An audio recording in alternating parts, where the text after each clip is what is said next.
नमस्कार, मी प्रसाद काथे। महाराष्ट्राच्या राजकारणातली एक अत्यंत महत्त्वाची घडामोड घेऊन आपल्यापर्यंत आलेलो आहोत। या निमित्ताने जय महाराष्ट्रावर आपण या घडणाऱ्या राजकारणाचं अत्यंत सटीक, स्पष्ट, खोलवर आणि विविध अंगांचं विश्लेषण पाहणार आहोत। पटकन आपण आता दृश्यांकडे जातोय। अजित पवारांनी उपमुख्यमंत्री पदाची शपथ घेतलेली आहे। अजित पवारांनी ही शपथ राजभवनावर घेतली आणि राजभवनावर ही शपथ घेतली असताना त्यांच्या सोबत एक नाही, दोन नाही, तीन नाही, तर चक्क 9 जण हे मंत्रिमंडळात सहभागी झाले। या मंत्र्यांची नावे आपल्याला सांगायला हवीत। अजित पवार स्वतः आहेतच, त्याचबरोबर छगन भुजबळ, दिलीप वळसे पाटील, हसन मुश्रीफ, धनंजय मुंडे, धर्मराव बाबा आत्राम, अदिती सुनील तटकरे, संजय बनसोडे, अनिल पाटील ही मंडळी मंत्रिपदावर अर्थात कॅबिनेट मंत्री म्हणून महाराष्ट्राच्या विद्यमान शिंदे फडणवीस मंत्रिमंडळात आलेली आहेत। आता गंमत अशी आहे, काल परवापर्यंतचं जे मंत्रिमंडळ शिंदे फडणवीस होतं त्याला आता शिंदे फडणवीस पवार मंत्रिमंडळ म्हणायचं की 3 पक्षांचं नवं सरकार अस्तित्वात आलंय असं म्हणायचं की महाराष्ट्रातल्या जनतेनं काय करायचं हा प्रश्न आहे। याचं कारण असं, 2019 पासून महाराष्ट्राच्या राजकारणात सुरू झालेली शक्य अशक्यतांची प्रत्येक नवी घडामोड ही सर्वसामान्य मतदाराला गोंधळात टाकणारी ठरते आहे। या निमित्तानं आपण आपल्या सोबत असलेल्या मान्यवरांशी ही चर्चा करणार आहोत।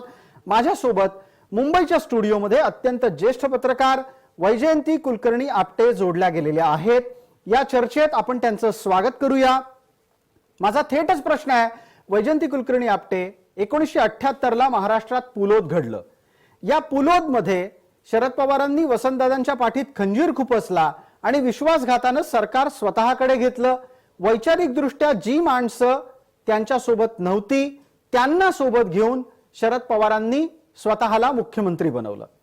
आपण आत्ताच्या दिवसाला परतूया, या क्षणाला, आत्ताच्या घडीला अजित पवार शरद पवारांना सोडून आलेले आहेत। आमची भूमिका या निमित्तानं अशी आहे की हे सगळं घडण्यामागे कोण आहे याचा विचार तर आपल्याला करायचाच आहे, पण त्याच्याही जोडीला हे घडण्याच्या मागची महत्त्वाची व्यक्ती सुप्रिया सुळे आहेत का? आता ह्याच्यामध्ये पण कशा ना 2 गोष्टी आहेत। याचं कारण असं की अजितदादा हे गेले काही वर्ष हे अस्वस्थच आहेत राष्ट्रवादीमध्ये। त्यांना महाविकास आघाडीमध्ये उपमुख्यमंत्री त्यांना बनवलं होतं, सरकार पडल्यावर ते विरोधी पक्ष नेते झाले, पण ते समाधानी नव्हते आणि अलीकडेच त्यांनी वक्तव्य केलं की मला विरोधी पक्षपद नको, मला संघटनेमध्ये पद द्या, मी संघटनेचं काम करेन, मला कुठलंही पद द्या पण मी संघटनेत राहू इच्छितो। आणि 1 तारखेचा त्यांनी एक अल्टिमेटम दिला होता आणि 1 तारखेपर्यंत काहीही झालं नाही, त्यामुळे त्यांनी कदाचित आज हा निर्णय घेतला का अशी शंका येते सगळ्यांना। पण गेल्याच महिन्यात शरद पवारांचं एक राजीनामा नाट्य झालं आणि त्यावेळेला सगळ्यांनी त्यांना राजीनामा परत घ्या म्हणून दबाव आणला कार्यकर्त्यांनी आणि त्याप्रमाणे त्यांनी तो राजीनामा परत घेतला। पण त्याच वेळेला त्यांनी प्रफुल्ल पटेल आणि सुप्रिया सुळे यांची कार्याध्यक्षपदी निवड केली।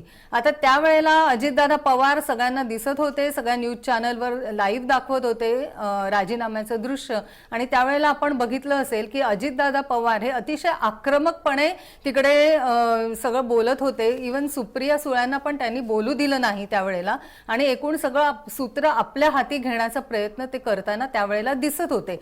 आणि मग त्यावेळेला अशी शंका आली की बाबा अजितदादांना आता ह्याच्या पुढे कार्याध्यक्ष किंवा अध्यक्ष नेमणार का, पण तसं झालं नाही। पवारांनी शेवटी आपल्या मुलीलाच कार्याध्यक्ष केलं आणि दिल्लीमध्ये प्रफुल्ल पटेल यांना कार्याध्यक्ष केलं। आणि आता आज आपण चित्र बघतोय की प्रफुल्ल पटेल हे सुद्धा आता ह्या नव्या सरकारमध्ये सामील होतील कदाचित।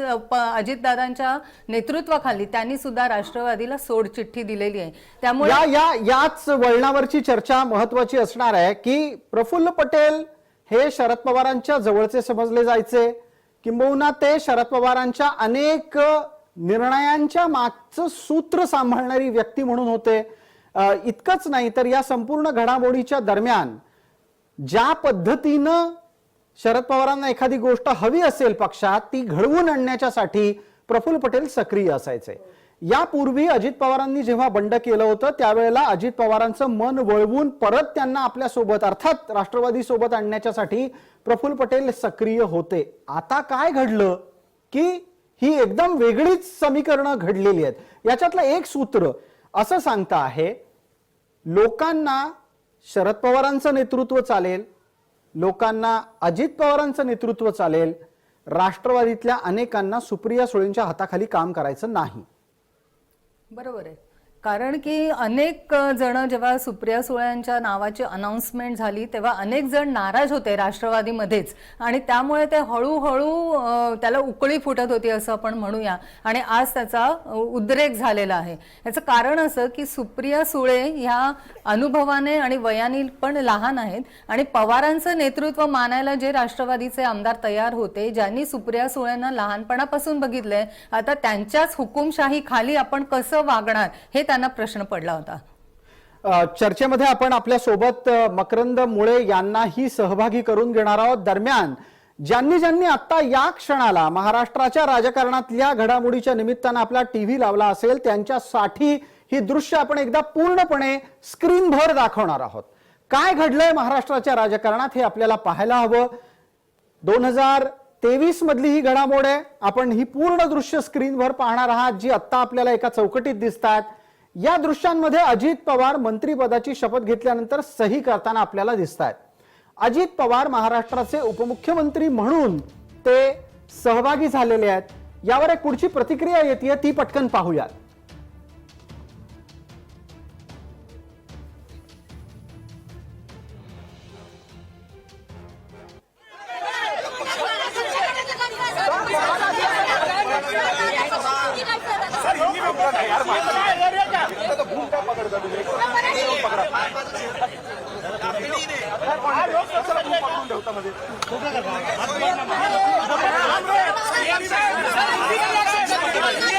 अभी आपको महाराष्ट्र में भी आपके साथ है, सरकार किस तरह से चलाएंगे, कैसे चलाएगा? गति से भागेगा। डबल इंजन वाला सरकार मोदी जी के नेतृत्व में चल रहा था, इसको अभी ट्रिपल इंजन मिल गया है। ये बुलेट ट्रेन की गति से भागेगा।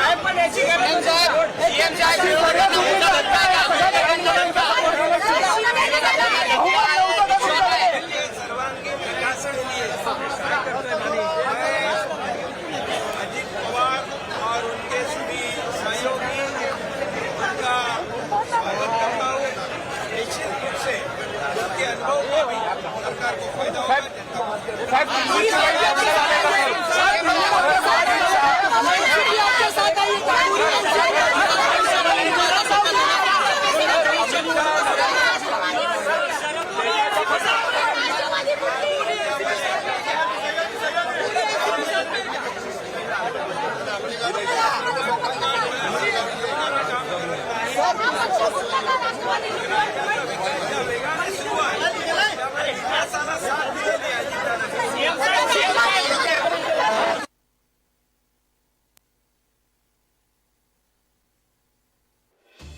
महाराष्ट्राच्या राजकारणातली चर्चा करत असताना आता एकनाथ शिंदे यांनी दिलेली प्रतिक्रिया आपल्यापर्यंत पोहोचली असेल। एकनाथ शिंदेने अत्यंत मिश्किलपणे एक प्रतिक्रिया दिली। ते असं म्हणाले की महाराष्ट्रातल्या डबल इंजिनच्या सरकारला आणखीन एक डबा जोडला गेलेला आहे। आपल्या सोबत दोन मान्यवर आहेत, वैजयंती कुलकर्णी आपटे आहेत, त्याचबरोबर मकरंद मुळे आहेत, राजकीय विश्लेषक म्हणून हे आपल्या अख्ख्या महाराष्ट्राला परिचित आहेत। मकरंद मुळे, जे काही घडलं ते आज ना उद्या घडणारच होतं, लोकांनाही ते माहित होतं, फक्त पत्रकारांचा रविवार खराब होईल अशी अपेक्षा नव्हती। त्यामुळे असं आहे की गुगली नंतरचा यॉर्कर रविवारी पडलेला आहे आणि महाराष्ट्राच्या राजकारणाने अतिशय एक नाट्यमय असं वळण घेतलेलं आहे। ज्या प्रकारच्या घटना घडतायत, त्यावेळी पहाटेचा शपथविधी झाला होता, तो आधी मला माहित नाही आणि नंतर असं सांगितलं मला माहिती होता पण मीच विकेट काढली। आता आजचा दुपारचा शपथविधी मला माहित नाही असं म्हणता येणार नाही। परत दावा असा केला जातोय की जे गेलेत ते परत येतील। आता 9 जणांनी शपथविधी घेतलाय, त्यामुळे कोण कोण परत येणार हा महत्वाचा प्रश्न आहे।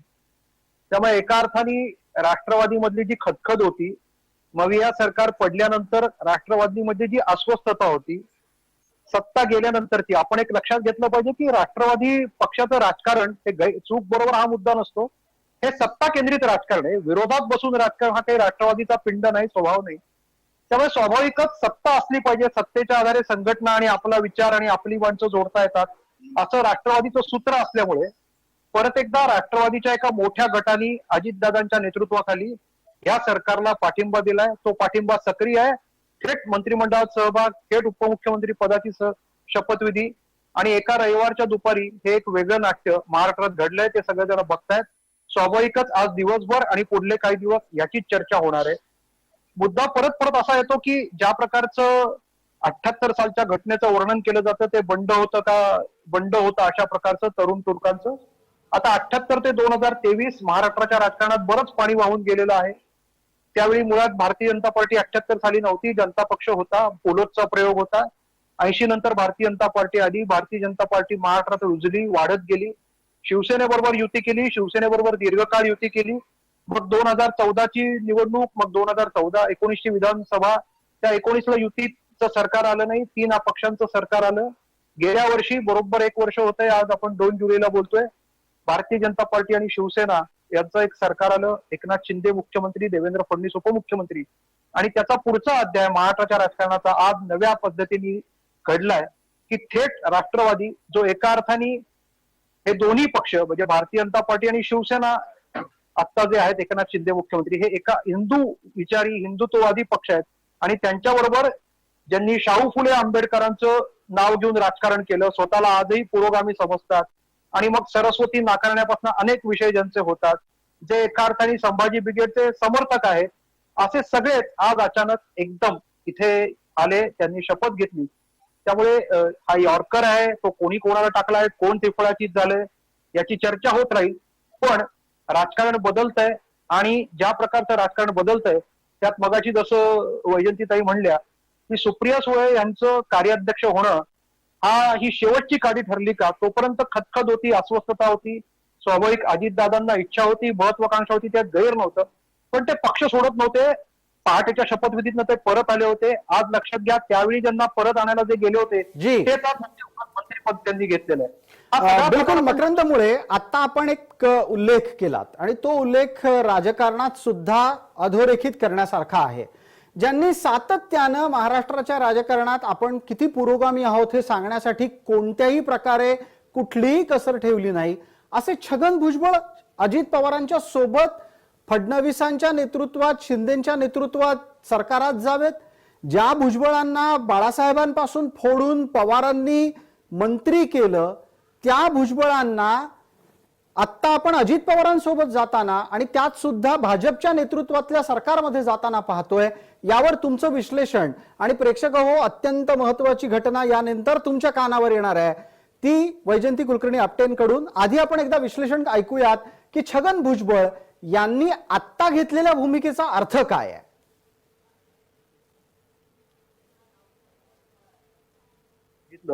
तर राष्ट्रवादीचा अध्यक्ष हा ओबीसी व्हायला पाहिजे, अशा प्रकारची भूमिका घेतली पाहिजे. एक आपण लक्षात घेतलं पाहिजे की राष्ट्रवादी पक्षात मान्य केलं पाहिजे, एका अर्थाने मराठा केंद्रित राजकारण या पक्षात अधिक होतं असं सगळ्यांचीच मान्यता आहे, चर्चा आहे, आणि ते वारंवार सिद्ध झालेलं आहे.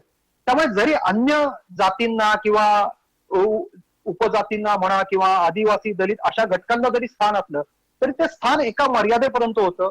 या पक्षाविषयी त्यांचे विरोधक किंवा काही वेळा जी त्यांच्यावर टीका केली जाते की हा 3.5 जिल्ह्यांचा पक्ष आहे, ज्या 3.5 जिल्ह्यांचा विषय होतो तेही 3.5 जिल्हे हे मराठा बहुल जिल्हे आहेत.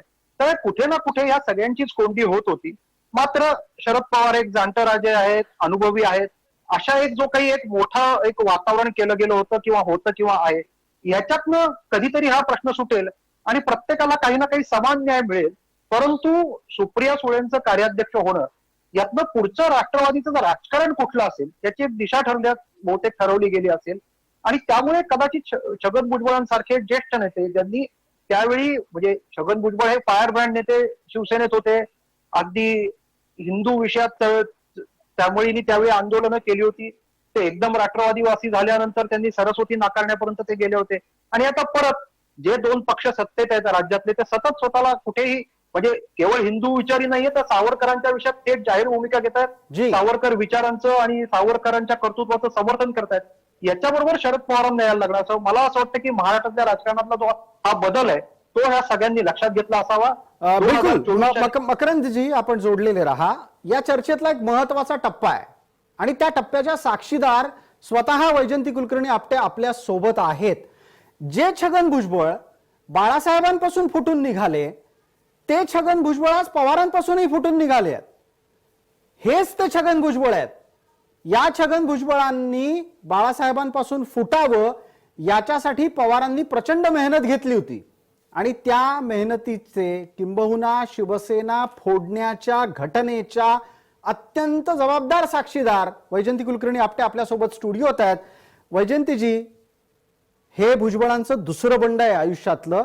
पहिल्या बंडाच्या निमित्तानं काय घडलं होतं त्याची महाराष्ट्राला आठवण देण्याची ही वेळ आहे. हीच ती वेळ आहे म्हणलं तर गैर नाही.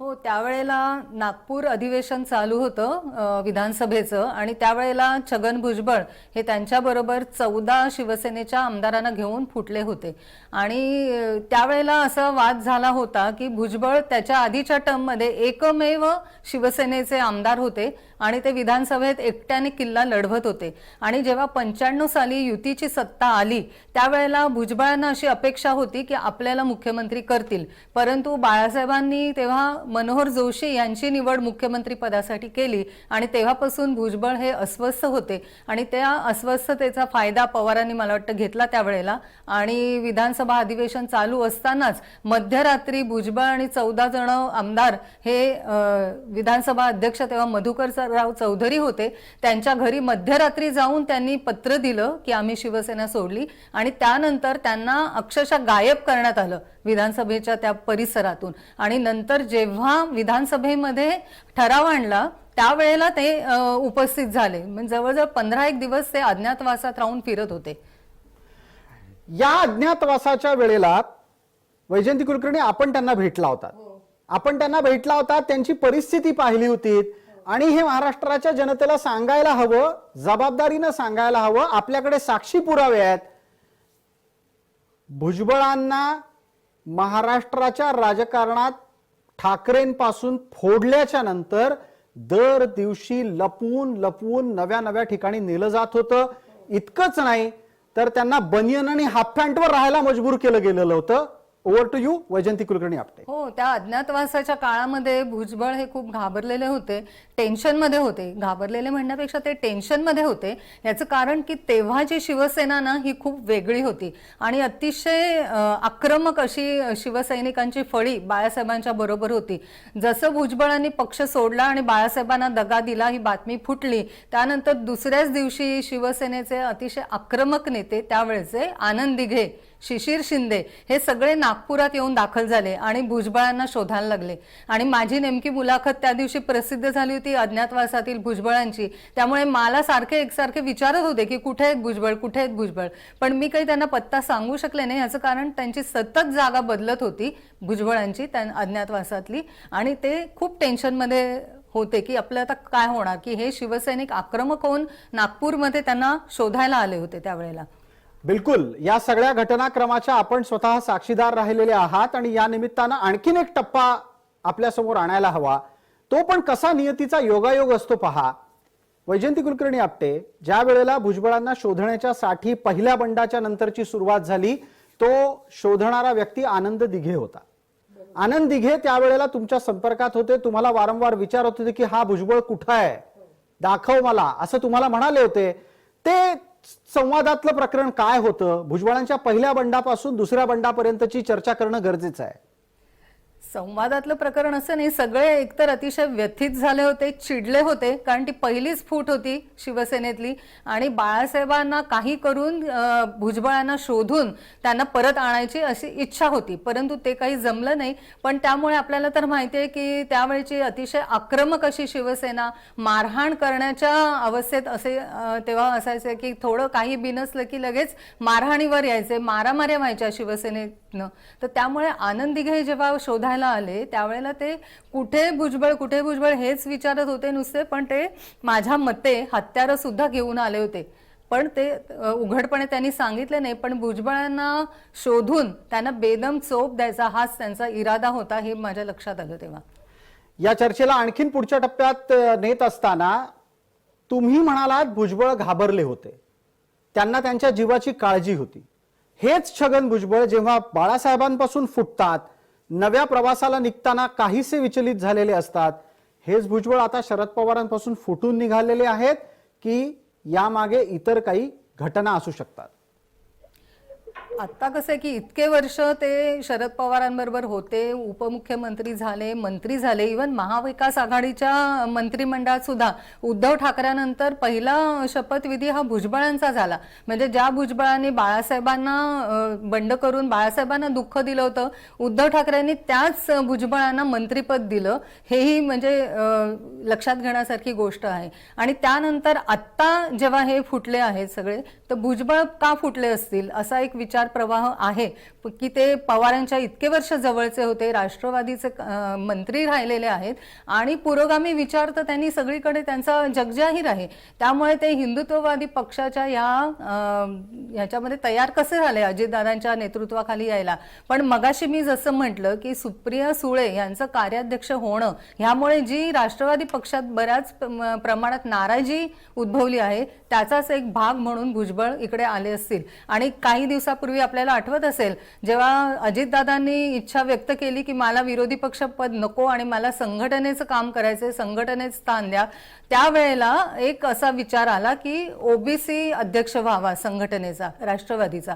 आणि त्यावेळेला भुजबळांनी इच्छा व्यक्त केली होती. म्हणजे त्यांनी इतरांची काही नावं घेतली ओबीसी पक्षातले, धनंजय मुंडे वगैरे, पण त्यांनी शेवटी असंही म्हटलं की मलाही जरी ही जबाबदारी दिली तरी मी ती सांभाळेन, असं त्यांनी इच्छा व्यक्त केली होती. तर त्यामुळे हे सगळं काही होत नाही असं लक्षात आल्यामुळेच मला वाटतं ते अजितदादांबरोबर बाहेर पडले. बिलकुल. या टप्प्यात आपल्याला लक्षात घ्यायला हवं महाराष्ट्रात काय घडलेलं आहे आणि या निमित्तानं या संपूर्ण प्रकरणावर शरद पवारांची प्रतिक्रिया आलेली आहे. शरद पवार काय म्हणतात या अजित पवारांच्या आजचं एक पाऊल पुढे जाण्यावर, हेही आपण पाहणार आहोत. मोठ्या स्क्रीनवर आपल्याला शरद पवारांची प्रतिक्रिया येईल, ती आपल्यापर्यंत आपण पोहोचवू. आणि या निमित्तानं आता राष्ट्रवादीच्या एकूणच वाटचालीमध्ये जे नवं वळण येऊन ठेपलंय त्यावर पवार म्हणतात जे गेले त्यातले बहुतेक जण परत येतील. पवार जेव्हा असं म्हणतात गेले तितक्यातले बहुतेक जण परत येतील, हे आताच्या वळणात खरं शक्य आहे का हे जाणून घेणं गरजेचं आहे. आपल्या सोबत या निमित्तानं या क्षणाला मकरंद मुळे आहेत. मकरंद मुळे, गेले त्यातले बहुतेक परत येतील हा निव्वळ आशावाद आहे की तसं घडेल? नाही, असं आहे की राजकारणात काही घडू शकतं हे जरी असलं तरी आता तो अशा प्रकारचा आशावाद व्यक्त करणं ही आताची तातडीची, खरं म्हणजे पहिल्या प्रतिक्रियेची ती गरज आहे आणि ते झालेलं असावं. कारण असं आहे की आता आपण एक लक्षात घेतलं पाहिजे की ही प्रतिक्रिया, याचा अर्थ का असा आहे की हे सगळं माहिती होतं हे जाणार आहेत असा त्याचा अर्थ निघतो. आता समजा हे काही जण गेले असं म्हटलं किंवा हा आशावाद खरोखर झाला असं म्हटलं तर किती जण स्वतःची विश्वासार्हता किती वेळा पणाला लावतील. म्हणजे आपण असं गृहीत धरलं की परत एकदा भावनिक आव्हान झालं, परत एकदा पुरोगामी राजकारणाच्या आणाभाका घेतल्या गेल्या, परत एकदा शाहू फुले आंबेडकर यांच्या महाराष्ट्राचं काय होणार अशी चर्चा घडवली गेली. आणि काही जण परत जायच्या मार्गावर जर जाणार असतील तर ते स्वतःचं राजकारण किंवा स्वतःची राजकीय कारकीर्द किती वेळा पणाला लावतील. त्यामुळे ती शक्यता आता काही वाटत नाही. मुळातच हा म्हणजे परत जे त्यावेळी घडलं होतं शिवसेनेच्या फुटीत तर तसंच घडलंय. मोठा गट गेलेला आहे आणि हा नुसता आमदारांचा गट गेलाय असं नाहीये, तर ती हे खालपर्यंत जाणार आहे. म्हणजे जिल्हा परिषद, पंचायत समिती सदस्य इथपर्यंत लोण हे पसरण्याची शक्यता आहे. कारण जी भीती होती की अजितदादांचं संघटनेवर वर्चस्व आहे, याच भीतीमुळे अजितदादा सतत नाकारले गेले किंवा टाळले जात होते. आता हे जर सिद्ध झालं की त्यांचं संघटनेवर वर्चस्व आहे आणि अशी मोठ्या प्रकारात उभी फूट फुटणार आहे, तर हे जे कोणी आता परत जातील असं आज तरी चित्र वाटत नाही. आणि तसं आता काही शक्यता राहिलेली नाही. कारण परत एकदा ज्या प्रकारचे 3 दिवसाचे गुगलीचे सगळे विषय झालेले आहेत त्यात कोणाची विश्वासार्हता किती राहिलेली आहे ही सिद्ध झालेली आहे. तेव्हा माहित नव्हतं, माहिती होतं, मीच सांगितलं होतं, मीच परत बोललं होतं, तर ठीक आहे, राजकारणाचा दीर्घ अनुभव, राजकारणातलं एक खूप मोठं व्यक्तिमत्व, पण त्याची सुद्धा एक विश्वासार्हता असते. आणि राजकारणाची पिढी बदलतीये. म्हणजे काही जण विश्लेषण करणारे सोयीचे हाताशी ठेवले म्हणजेच काही सगळी होतं असं नाहीये, तर पिढी बदलतीये, समाजाच्या काही गोष्टी बदलतात. आज हा सगळा घटनाक्रम बघणारा महाराष्ट्र याकडे कसा बघत असेल, तो कोणत्याही विचारांचा असो, कुठल्याही पक्षांचे समर्थक आज बघत असतील, प्रत्येकाच्या मनात अनेक शंका, कुशंका, काही प्रश्न निर्माण झालेले असतील, तर जे कोणी परत जाणार आहेत त्यांना एवढं मोठं ओझं घेऊन परत जावं लागेल. त्यामुळे आता एक केलेलं धाडस करतील, पण परत ती त्या धाडसातनं दुसरी चूक करतील का, तर ती शक्यता आजच्या तरी स्थितीत आज तरी नाही अशी वाटते. मकरंदमुळे आपल्या या विश्लेषणाच्या निमित्तानं चर्चेला पुढे नेत असताना एकदा पटकन आपण शरद पवारांची प्रतिक्रिया तर पाहणारच आहोत, त्यांनी केलेले दावे काय होते हेही पाहणार आहोत. पण इथे एक तांत्रिक मुद्दा आहे ज्याच्यावर आपली चर्चा अपेक्षित आहे, आणि तो मुद्दा असा की 40 आमदार फुटलेत अशी चर्चा आहे. आतापर्यंत ना अजित पवारांची कुठलीही प्रतिक्रिया आली, ना त्या अनुषंगानं अद्याप मंत्र्यांच्याकडून काही आलं, ना राजभवनाच्याकडून अद्यापही या संपूर्ण प्रकरणात कुठलीही प्रतिक्रिया येताना दिसतीये. मला विचारायचं असं आहे, आपल्यासोबत वैजंती कुलकर्णी आपटे आहेत. वैजंतीजी, हे 40 आमदार फुटले आहेत हे सांगितलं जात आहे, हा खरोखरचा आकडा असेल की ज्या पद्धतीनं शिंदे पक्षात राहूनच उद्धव ठाकरेंना पक्षाच्या पदावरून पक्षाच्या भूमिकेवरून दूर करताना दिसले, त्याचाच पॅटर्न राष्ट्रवादीमध्ये आलेला आहे? नाही, आत्ता अजून त्यांनी जाहीर जरी केलेलं नसलं तरी ज्या अर्थी 9 मंत्र्यांचा आता शपथविधी झाला आहे त्या अर्थी तो गट फुटून बाहेर पडला असावा असं वाटतंय. त्याशिवाय शपथविधी हा असा होणार नाही. ह्याचं कारण असं आहे की गेल्या वेळेला जे बंड फसलं अजितदादांचं पहाटेच्या शपथविधीच्या वेळेला, त्यावेळेला असं झालं की एकट्या अजितदादांचाच शपथविधी झाला होता आणि इतर आमदार जे त्यांच्या बरोबर येणार होते ते गायब झाले होते. तर त्यांना पवारांच्या माणसांनी, अगदी जितेंद्र आव्हाडांपासून अनेकांनी जाऊन शोधून आणलं आणि अगदी प्रत्यक्ष अजितदादा सुद्धा ज्या ठिकाणी होते तिथे अखेरीस प्रतिभाताई पवार म्हणजे पवारांच्या पत्नी स्वतः जाऊन त्यांची समजूत घालून त्यांना परत आणलं त्यावेळेला. परंतु ह्या वेळेला असं काही होऊ नये त्यामुळे पहिल्याच दिवशी सगळ्यांचा शपथविधी सुद्धा करून टाकलेला दिसतोय. बिलकुल बिलकुल. याच्यावर छोटीशी आठवण द्यायला हवी. जे भुजबळांच्या बाबतीत पवारांनी केलं तेच आज अजित पवारांच्या बाबतीत फडणवीसांनी केलेलं आहे. ज्या पद्धतीचं राजकारण शरद पवार करू पाहत होते त्या पद्धतीच्या राजकारणाला त्याच पद्धतीनं उत्तर दिलं गेलं. आपण थोड्या वेळापूर्वी एका गोष्टीचा उल्लेख केला, भुजबळ फुटलेत हे कोणालाही कळू न देता त्यांना गायब केलं गेलं, त्यांना समोर आणून त्यांचा शपथविधी करूनच त्यांना पुढे आणलं गेलं. आता ही मंडळी शपथ घेऊन मंत्रिपदाच्या कवचासह आलेली आहेत. यापूर्वी पहाटेच्या शपथविधीमध्ये एकटे अजित पवार होते. अजित पवारांना निष्प्रभ करण्यासाठी त्यावेळेला पवारांना शक्य झालं होतं. आता इथे थोडकी नाहीत. बघा, मंडळींची नावच पहा. अजित पवार स्वतः आहेत, छगन भुजबळ आहेत, दिलीप वळसे पाटील आहेत, हसन मुश्रीफ आहेत, धनंजय मुंडे आहेत, धर्मराव आत्राम आहेत, अदिती तटकरे आहेत, संजय बनसोडे आहेत, अनिल पाटील आहेत. या सगळ्या माणसांना मंत्रिपदाची शपथ घेतल्याच्या नंतर खेचून परत आणणं हे तितकंसं सोपं नाही. मकरंदमुळे आपली प्रतिक्रिया.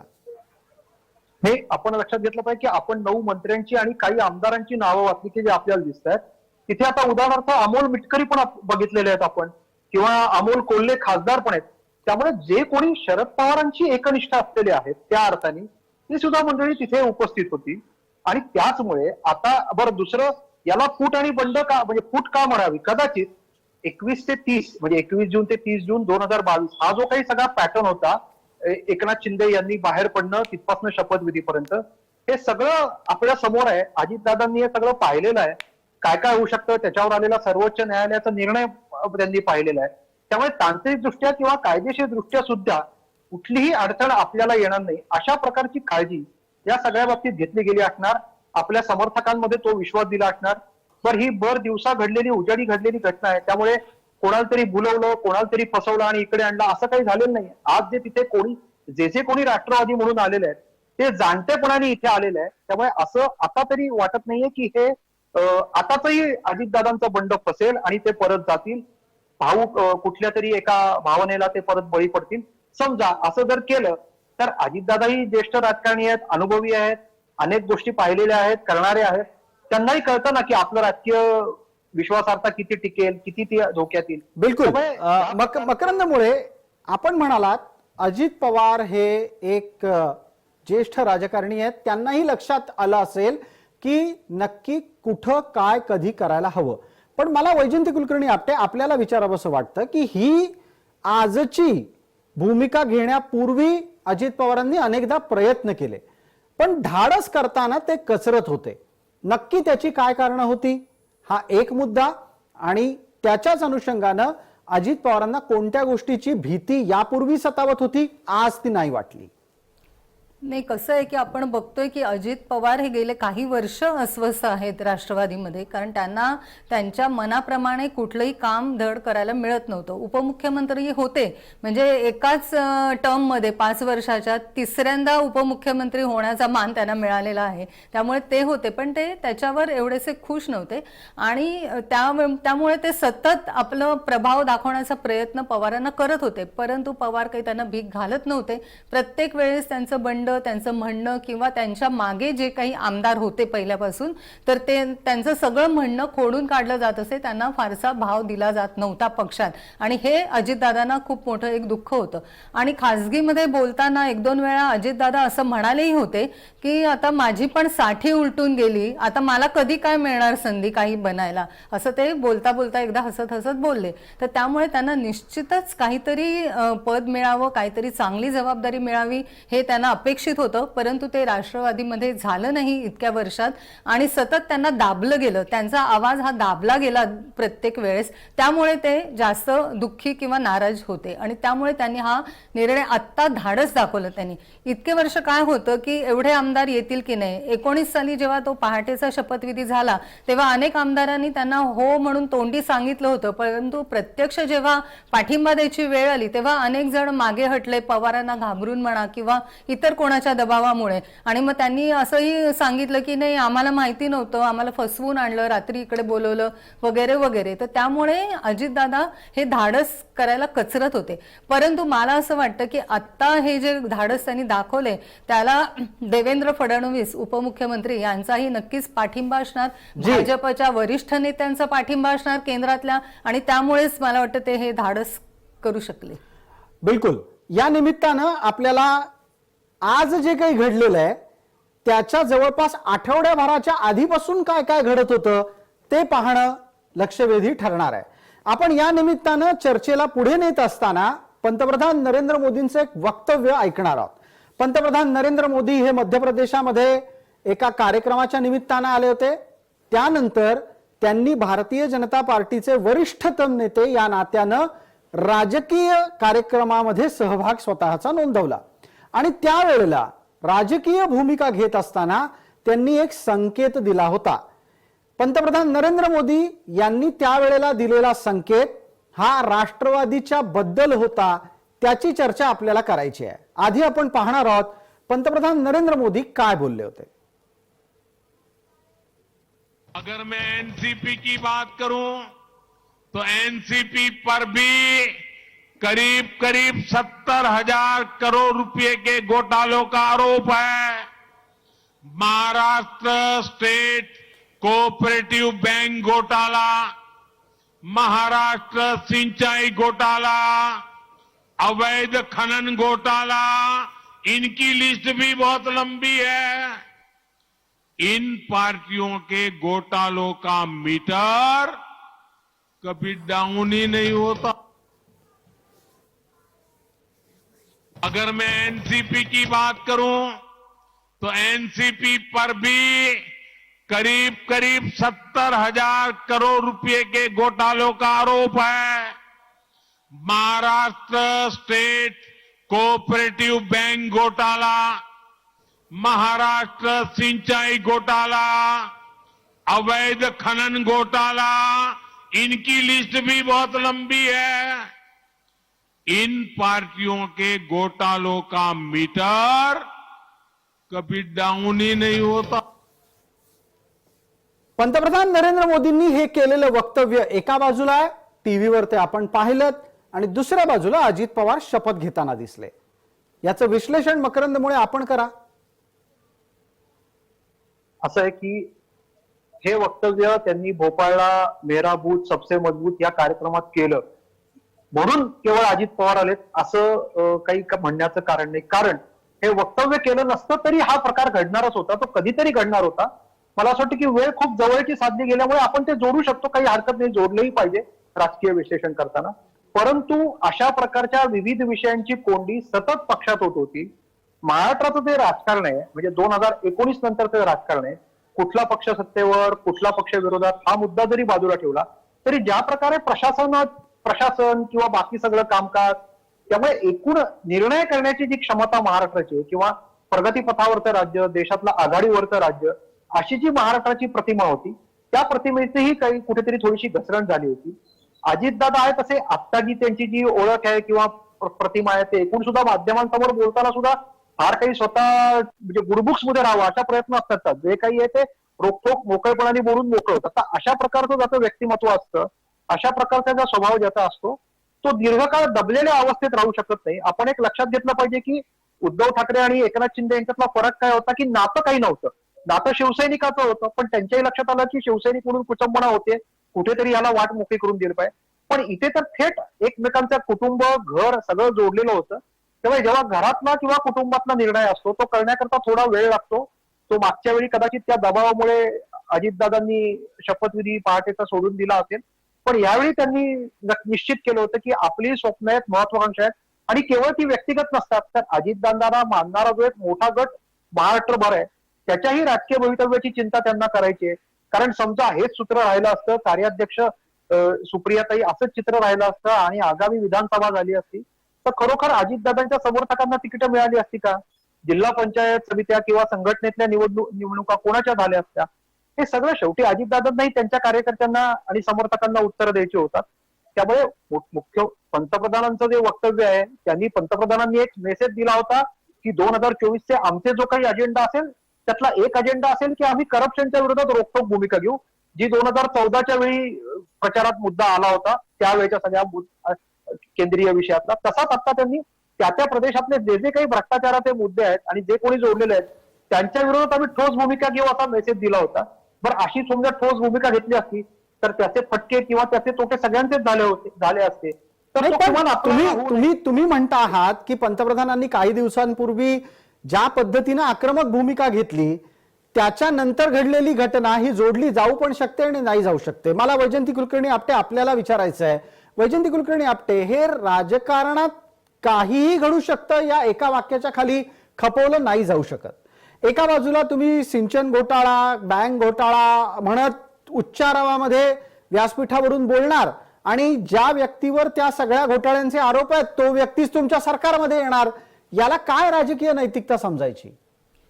नाही, राजकीय नैतिकतापेक्षा सुद्धा मोदींनी जे काही वक्तव्य केलं ते केवळ फक्त एनसीपी नाही तर भारतातल्या इतर विरोधी पक्षांबद्दलही वक्तव्य त्या भाषणामध्ये केली. आणि तुम्हाला जर सुप्रिया सुळेला मोठं करायचं असेल तर तुम्ही एनसीपीला मतं द्या असं त्यांनी सांगितलं त्या भाषणात. आणि इतर राज्यातले पण प्रत्येकाचे घराणेशाही जी चालू आहे सगळीकडे की त्यांचीच मुलं बाळं आज राजकारणात आहे तर त्यांना तुम्हाला मोठं करायचं असेल तर त्या पक्षाला मतं द्या असं त्या पूर्ण भाषणात मोदींनी म्हटलं होतं. तर त्या ह्याच्यामध्ये एनसीपीवर जे आरोप केले त्याच्यामध्ये तर सिंचन घोटाळा हा तर अजितदादांसाठी एक मोठाच हे होता फटका. परंतु मला असं वाटतं की महाविकास आघाडीचं जेव्हा सरकार आलं त्यानंतर त्यांना त्या सिंचन घोटाळ्यामधनं क्लीन चिट देण्यात आली. तसंच जो सहकारी बँकेचा, महाराष्ट्र राज्य सहकारी बँकेचा जो घोटाळा होता ज्याची चौकशी पृथ्वीराज चव्हाण मुख्यमंत्री असतानाच लावली गेली होती त्याच्यामध्ये सुद्धा अजून तरी काही निष्कर्ष तसा आलेला नाहीये की ज्यामुळे शरद पवार किंवा अजितदादांवर बोट ठेवावं. त्यामुळे मला वाटतं की जरी ते घोटाळे एनसीपीच्या नावावर असले तरी अजितदादा त्याच्यामध्ये की हे एक आरोपी असं अजून सिद्ध झालेलं नाहीये. त्यामुळे कदाचित त्यांनी हा निर्णय घेतला असावा. या चर्चेच्या निमित्तानं पटकन पुढे जात असताना एक महत्वाची प्रतिक्रिया येते. महाराष्ट्राच्या राजकारणातल्या सगळ्यात मोठ्या घडामोडीवर आत्ताच्या घडीला आलेली आणखीन एक प्रतिक्रिया, अर्थात मवियातली प्रतिक्रिया आपण पाहणार आहोत.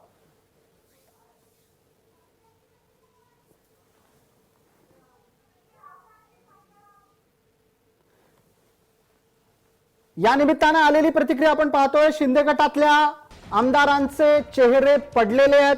हा राजकीय भूकंप नाही असं म्हटलं गेलेलं आहे. म्हणणारं कोण आहे ते संजय राऊत आहेत. या गोष्टी घडणारच होत्या असं सुद्धा संजय राऊत यांनी म्हटलंय. संजय राऊतांची ही राजकीय भूकंपानंतरची प्रतिक्रिया आहे आणि त्या अनुषंगाने आपल्याला चर्चा करायची आहे. चर्चेच्या साठी आपल्या सोबत वैजयंती कुलकर्णी आपटे आणि मकरंद मोळे आहेत. महाराष्ट्राला नवे मुख्यमंत्री मिळणार इथपर्यंत भविष्य कथन करण्यात आलेलं आहे. शिंदे गटाचे 16 आमदार हे अपात्र ठरतील असंही म्हटलं गेलेलं आहे. या सगळ्या भूमिकेवर पहिली प्रतिक्रिया पटकन मकरंदमुळे आपली. असं आहे की अध्यक्ष राहुल नार्वेकर यांचा निर्णय येणं बाकी आहे. तो निर्णय येईल, पण प्रतिक्रिया अशीच द्यायला पाहिजे. भव्यांनी कसं या सगळ्याचं स्वागत करायचं आणि काय करायचं, तर प्रतिक्रिया अशीच द्यायला पाहिजे. मुळात जसं मगाशी वैजंती आपटे म्हणल्या की मुद्दा नैतिकतेचा किंवा असा उरलेलाच नाहीये. या दोन पक्षांचं सरकार आहे. ते सरकार आता सुप्रीम कोर्टाने या सरकारला एका अर्थाने मान्यता दिलेली आहे. त्यामुळे अशा एका अर्थाने बहुमतात असलेल्या सरकारला एका तिसऱ्या पक्षाने पाठिंबा दिलेला आहे. त्यामुळे सरकार आणखीन भक्कम झालेलं आहे. आता हा जो संदर्भ आत्ताच्या वक्तव्याचा आलेला आहे तो त्या राहुल नार्वेकरांच्या निर्णयाशी जोडलेला आहे. तर ते तेव्हा काय होईल ते परत एकदा राजकारण आहे. त्यावेळी जे जे होईल ते स्वीकारावं लागतं आणि समोर जावं लागतं. त्यामुळे शिंदे गटात अस्वस्थता, भाजपचे समर्थक जे कोर कार्यकर्ते आहेत ते नाराज, असं काही नसतं. कारण राजकारण बदललेलं आहे. राजकारण हे भावनेपेक्षा व्यवहारावर अधिक चालतं आणि अशा व्यवहारावर चालणाऱ्या राजकारणाची सवय आता सगळ्या राजकीय पक्षांनी स्वतःला तेव्हाच करून घेतलेली आहे. समर्थकांनाही आता हळूहळू करावी लागेल.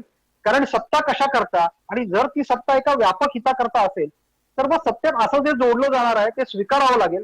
कारण कोणाच्या व्यक्तिगत आवडीनिवडींवर राजकारण अवलंबून नसतं.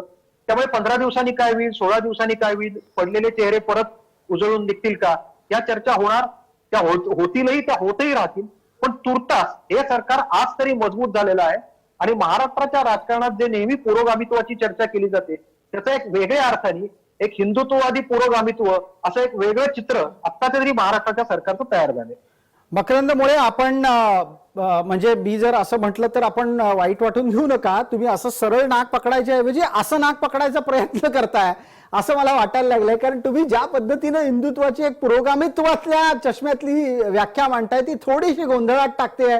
जनतेला ती गोंधळात टाकणार आहे का, आपण वैजंती कुलकर्णी आपटे यांच्याकडून समजून घेऊ. नाही, जनतेला ती गोंधळात टाकण्यापेक्षा आधी हे जे 3 पक्ष एकत्र आले त्यांचा सुद्धा आपापसात हा गोंधळ होणार आहे. याचं कारण आधी जे फडणवीस आणि शिंदेचं जे सरकार आलं ते हिंदुत्ववादी सरकार म्हणूनच म्हटलं जातं त्यांच्या विचारांनी, किंवा अनेक वर्ष ते युतीमध्ये होते. परंतु आता राष्ट्रवादीचा हा गट जो जोडला गेला आहे, जो अनेक वर्ष पुरोगामित्व, शाहू फुले आंबेडकर यांची भाषा बोलत होता, ते लोक आता हिंदुत्वाकडे कशा पद्धतीने बघतात किंवा हिंदुत्वाचा स्वीकार कसा करतात हे बघणं मोठं आता आपल्या समोर एक आव्हान आहे. याचं कारण असं की इतके वर्ष तुम्ही एक भूमिका घेतल्यानंतर जर सावरकरांना विरोध, हिंदुत्वाला विरोध हे जर का चालूच राहिलं तर मग ह्यांचं जमणार